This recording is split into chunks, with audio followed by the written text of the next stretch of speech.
ଏବେ ଆମର ଚିକ୍ସ ଗାଡ଼ି ଆସି ପହଞ୍ଚିଲା। ତ ଗାଡ଼ିରୁ ସବୁ ପିଲାମାନେ ଆମର ଅନଲୋଡ଼ କରାଉଛନ୍ତି। ଟୋଟାଲ 44ଟା ବକ୍ସ ଅଛି। ତ ସବୁ ବକ୍ସ ଆମେ ଆଗେ କାଢ଼ିକି ରଖିବୁ, ଦେନ୍ ତାପରେ ତାକୁ ଗଣିକି ପ୍ରତ୍ୟେକ ଯେଉଁ ବ୍ରୁଡ଼ିଂ ହେଇଛି ସେଇଥିରେ ଛାଡ଼ିବୁ।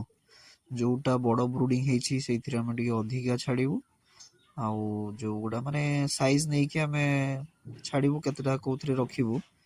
ତ ବଡ଼ ବ୍ରୁଡ଼ିଂରେ ସବୁଠୁ ଅଧିକା ରହିବ, ସାନ ବ୍ରୁଡ଼ିଂରେ ଟିକେ କମ୍ ରହିବ।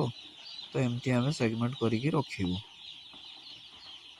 ତ ଚିକ୍ସ ସବୁ ଛାଡ଼ି ସାରିଲା ପରେ ଆମେ ସେପଟେ ପାଣି ବି ରେଡ଼ି କରିଛେ। ତ ଫାଷ୍ଟ ଆଜି ମୁଁ ଆପଣଙ୍କର ଇଲେକ୍ଟ୍ରୋଲାଇଟ୍ ଦେଉଛି। ଏବେ ଯେଉଁ ଚିକ୍ସ ଆସିଲା ସେମାନେ ଇଲେକ୍ଟ୍ରୋଲାଇଟ୍ ପିଇବେ। ଦେନ୍ ତାପରେ ଆମେ ତାଙ୍କୁ ଦାନା ବି ଦେବୁ। ଏସବୁ ଭିଡ଼ିଓରେ ଆପଣ ଦେଖିବେ। ଦାନା ତାଙ୍କୁ ଆମେ ଫାଷ୍ଟ କିଛି ବୁଣିବୁ, ଦେନ୍ ତାଙ୍କର ଟର୍ବୋ ଫିଡ଼ର ବସିବ ଦାନା ପାଇଁ।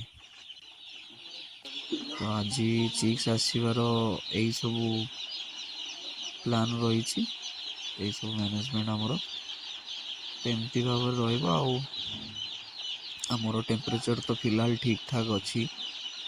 ରାତିରେ କ'ଣ ହେବ ଦେଖାଯାଉ। ଆମର କୁକୁଡ଼ା ପହଞ୍ଚିଲେ ଏଇ ଭୋର ଭୋର ଆପଣଙ୍କର 4ଟା 4:30 ଭିତରେ।